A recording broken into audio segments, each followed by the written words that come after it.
उपचुनाव का बिगुल बज चुका है और सरगर्मियां तेज हैं। अपनी अपनी पार्टियों के रणनीतिकार अपने प्रत्याशियों के खेमों को मजबूत करने में जुटे हैं।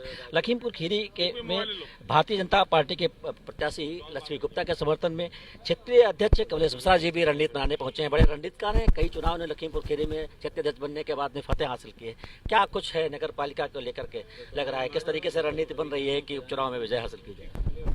भारतीय जनता पार्टी ने लक्ष्मी जी को प्रत्याशी बनाया है और सबसे पहले तो चूंकि के.वी. गुप्ता जी हमारे पुराने नेता हैं, उनका निधन हो गया है, तो उनको और उनके परिवार के प्रति शोक संवेदनाएं व्यक्त करते हुए भारतीय जनता पार्टी का एक एक कार्यकर्ता कैसे भारतीय जनता पार्टी और कमल का फूल यहाँ पर खिले, उसके लिए आज हम लोगों ने बैठक की है, बूथ शाह रचना बनाई है और एक एक कार्यकर्ता अब लगेगा, अपनी अपनी जिम्मेदारी समझेगा, कैसे भारतीय जनता पार्टी के पक्ष में वातावरण बने।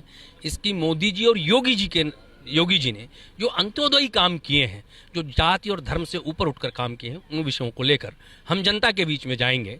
नगर पालिका का विकास कैसे हो, तो डबल इंजन की सरकार हमारी केंद्र और प्रदेश में है, ट्रिपल इंजन की सरकार पुनः पलिया में रहे, जिससे इस ट्रिपल इंजन की सरकार के साथ नगर पालिका का विकास का पहिया आगे बढ़े। इस पे हम सब कार्यकर्ता काम करेंगे। देखिए, कहते हैं कि निधन के बाद जब प्रत्याशी आता है तो एक सिंपैथी वोट सबसे पहले एक भारी पर होता है। उस सिंपैथी चक्रव्यूह के अलावा भी और एक्स्ट्रा रणनीति क्या है जिनको लेकर आपको लगता है कि ट्रिपल इंजन फिर से यहाँ पर आपका कामयाब हो? आज हम लोग नगर में निकले हैं तो कई परिवारों से, कई प्रमुख लोगों से मिलना हुआ है। नगर के लोगों को सहानुभूति है, संवेदनाएं हैं। उसके बाद भी हम लोगों की भारतीय जनता पार्टी की एक अपनी व्यू रचना है, वह सार्वजनिक नहीं की जा सकती। हम उस रचना के साथ मिलकर काम करेंगे।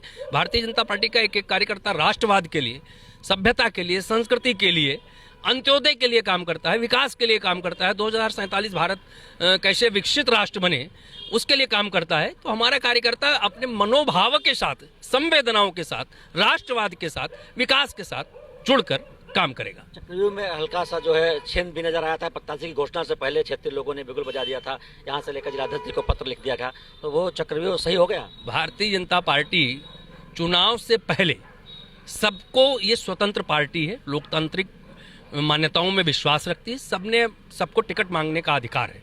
लेकिन जब टिकट घोषित हो जाता है तो हमारे कार्यकर्ता सब अनुशासित हैं।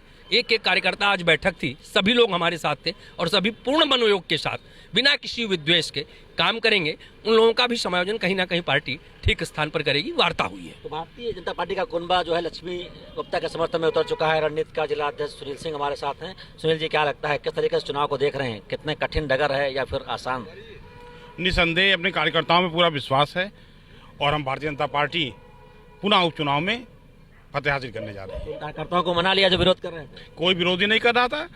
अभी आज क्षेत्रीय अध्यक्ष जी ने बताया कि लोकतांत्रिक हमारी पार्टी है, टिकट मांगने का सभी को अधिकार है और उसके बाद सभी एक झंडे के नीचे, भारतीय जनता पार्टी के एक बैनर के नीचे सभी कार्यकर्ता दिन रात एक करके स्वयं सभी कार्यकर्ता लक्ष्मी देवी गुप्ता बन के चुनाव लड़ रहा है और भारी मतों से चुनाव हम जीतने जा रहे हैं। भारतीय जनता पार्टी का संगठन मोदी और योगी की नीतियों के साथ में नगर पालिका के उपचुनाव में दरवाजे जा रहा है। भारतीय जनता पार्टी की नीतियां, योगी मोदी जी की नीतियां और साथ में संगठन की कार्यशैली कितनी मजबूती से नगर निकाय चुनाव पलिया में जो है लक्ष्मी गुप्ता को जीत दिला पाएगी, ये चुनाव के मतदान के परिणाम बताएंगे। हालांकि भारतीय जनता पार्टी के लोग अपनी जीत को लेकर सुनिश्चितता का दावा कर रहे हैं और कह रहे हैं कि जो कार्यकर्ताओं में पहले मनमुटाव था, वोट थी या टिकट को लेकर जो विवाद हुआ था, उनको अब रणनीतिकारों ने मैनेज कर लिया। अब कितना मैनेज किया है इस समय बताएगा। लखनऊ की पोस्ट, गोपालगिरी।